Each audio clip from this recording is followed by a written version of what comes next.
Welcome sa third day namin dito sa bayan ng Daet sa Pineapple Resort. Ayan guys, tinapos na namin yung decoration kagabi para relax na kami ngayong araw. At dahil tapos na pang pag-decor namin, eto na yung final looks ng aming ginawa.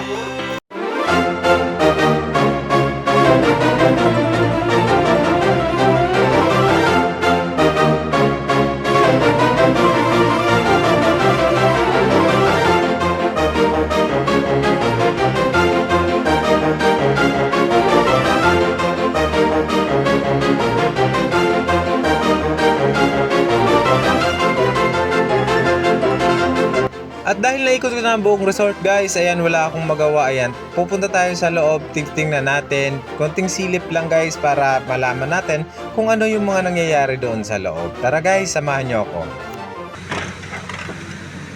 So silip lang tayo ng konti guys.